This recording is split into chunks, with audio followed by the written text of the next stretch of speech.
आपल्यासोबत संभाजी ब्रिगेडचे संतोष शिंदे जोडले गेलेले आहेत। संतोषजी, इंद्रजित सावंत यांना धमकी शिवीगाळ करण्यात आलेली आहे।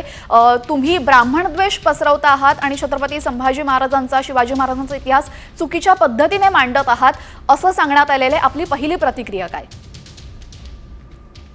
थोडी हिम्मत कशी काय होते की इंद्रजित सावंत साहेब एक मोठे इतिहास संशोधक आहेत आणि इतिहासामध्ये ज्यांनी घाणेरडेपणा केलेला आहे तो महाराष्ट्रासमोर आणण्याचा प्रयत्न इंद्रजित सावंत करतायत।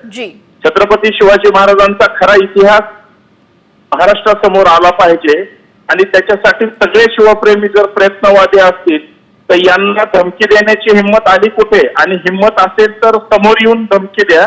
फोनवर धमकी देऊन तुम्ही तुमची अवकात दाखवायची गरज नाही। तर जेवढा निषेध करावा तेवढा कमी आहे आणि मुख्यमंत्री महोदयांच्या नावाने हे जर लोक एवढी हिंमत करत असेल तर मग चिटणीस असतील, सर कारकून असतील, तानाजी पंत असतील, त्यांचीच ही पिलावळ आहे आणि त्यांनीच इतिहास बदनाम करण्यासाठीचा प्रयत्न केलेला आहे।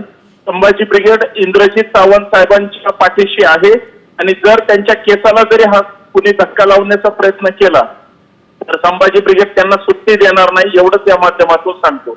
धन्यवाद संतोषजी आपण दिलेल्या प्रतिक्रियेबद्दल। तर इंद्रजित सावंत यांना फोन करून धमकी देण्यात आलेली ही संपूर्ण कॉल रेकॉर्डिंग आपण ऐकली। यामध्ये ब्राह्मणद्वेष पसरवत असल्याचा आरोप करण्यात आलेला आहे। घरात येऊन मारहाण करू अशी धमकी यावेळेस त्यांना देण्यात आलेली आहे। ब्राह्मणद्वेष पसरवत असल्याचा आरोप यापूर्वीही इंद्रजित सावंत यांच्यावर करण्यात आला होता, मात्र यावेळेस थेट फोन करून स्वतःचं नाव सांगून प्रशांत कोरटकर असं त्या व्यक्तीचं नाव आहे आणि त्या व्यक्तीने इंद्रजित सावंत यांना धमकी देऊन शिवीगाळ केलेली आहे। चुकीचा इतिहास पसरवत असल्याचा आणि ब्राह्मणद्वेष पसरवत असल्याचा आरोप सावंतांवर केलेला आहे।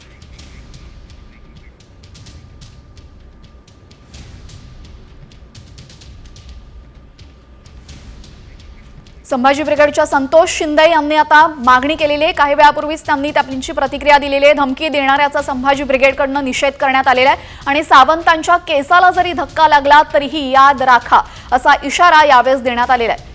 सावंतांना धमकी देण्याची हिंमतच कशी होते असा सवालही संभाजी ब्रिगेडच्या संतोष शिंदे यांनी उपस्थित केलेला आहे। इंद्रजित सावंतांना धमकी देणाऱ्याला अटक करा अशी मागणी मराठा नेते विनोद पाटील यांनी केलेली आहे। आपण या दोन्ही नेत्यांशी संवाद साधला। यावेळेस इंद्रजित सावंतांना धमकी देणाऱ्याला अटक करण्याची मागणी विनोद पाटलांनी केलेली आहे।